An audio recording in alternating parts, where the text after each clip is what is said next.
Olá, eu sou o pastor Rogério Correia e esse é o podcast Pensando sobre Verdades Eternas. Seja bem-vindo.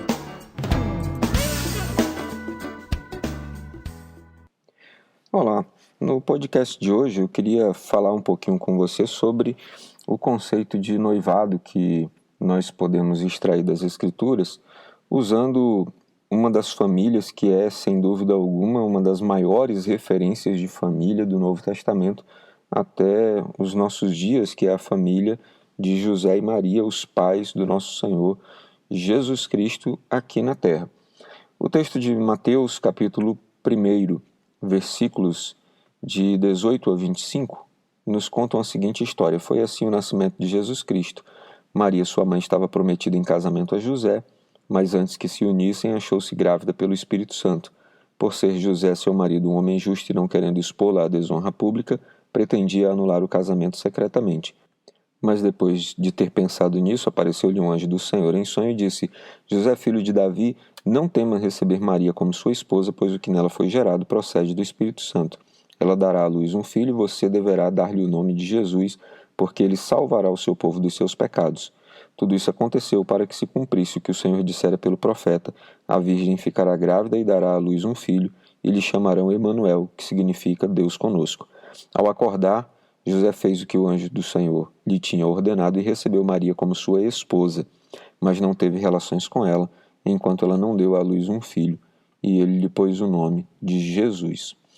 Nós estamos diante de um dos textos mais conhecidos das Escrituras, até por aqueles que não são leitores assíduos, e mesmo por aqueles que às vezes sequer congregam ou frequentam alguma congregação, alguma igreja, porque é a história do nascimento de Jesus, e todos sabem como ela transcorreu, porque é uma história muito contada e muito conhecida.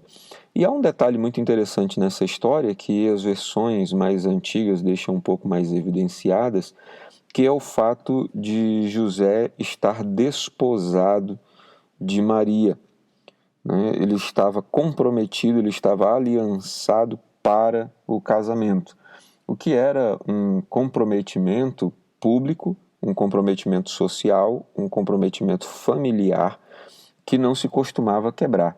Isso era tão sério que, como diz o texto bíblico, sendo José um homem íntegro, um homem justo diante de Deus, ele não queria difamar Maria, embora ele tivesse razões, inclusive, para ver talvez até o apedrejamento de Maria, porque a traição era penalizada com apedrejamento público, e ele poderia até eventualmente condenar Maria a ser expulsa de casa e até, se chegasse às últimas consequências, ser publicamente apedrejada, em outras palavras, receber uma sentença de morte por conta deste pecado. Mas José, sendo um homem justo, um homem temente a Deus, recolheu-se em oração, foi buscar a Deus e à noite recebe a visita de um anjo para lhe trazer revelação sobre aquela situação extraordinária que estava acontecendo na sua vida e na vida de Maria, a mulher que ele amava. Mas o que eu queria me ater aqui para falar um pouquinho sobre essa situação do noivado é que, se por um lado nós entendemos que um namoro cristão é um início de conversa entre duas pessoas que identificaram afinidades de propósito, nós temos duas pessoas que identificaram que podem servir a Deus na mesma causa, podem viver juntos e ter a sua família à disposição da vontade de Deus, atendendo ao mesmo princípio de chamado de Deus. O noivado constitui-se num compromisso público, social, familiar, um pouco mais sério do que isso.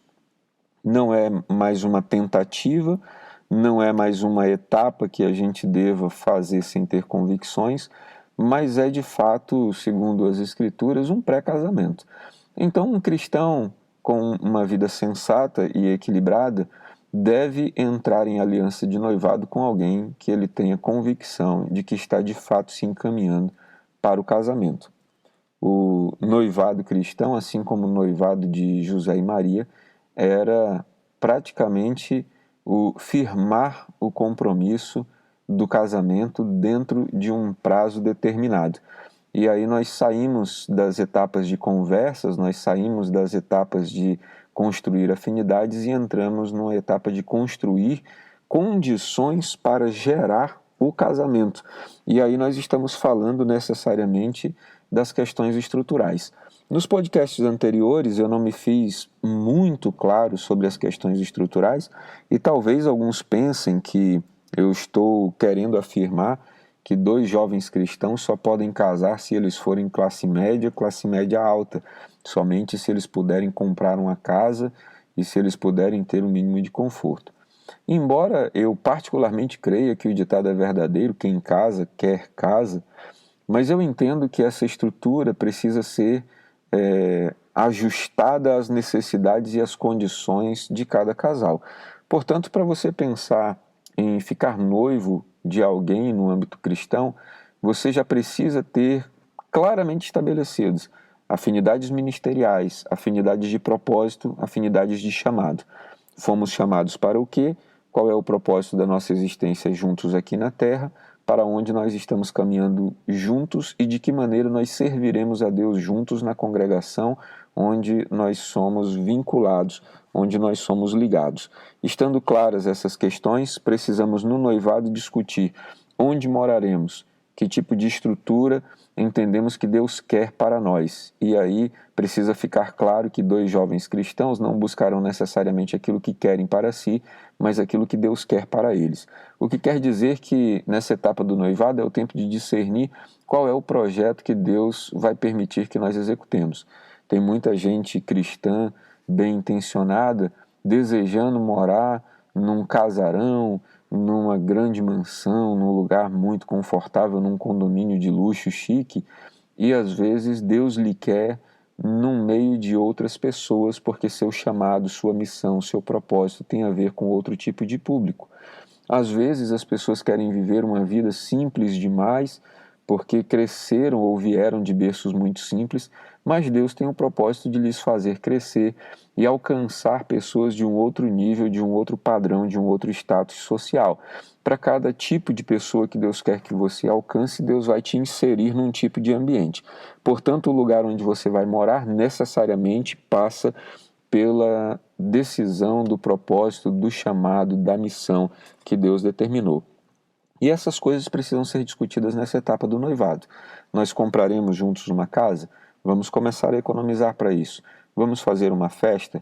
Que tipo de festa faremos? O que é relevante para nós? Porque o que determina o casamento não é o tamanho da festa e nem a beleza da festa. O que determina o casamento é o casamento do propósito de um com o outro e a bênção da família, a bênção dos pais sobre os noivos. Estes são os princípios que nos guiam, né? Não case sem ter a bênção do seu pai, da sua mãe, do seu sogro, da sua sogra, porque a Bíblia diz que com a bênção dos pais haverá também uma bênção para a vida.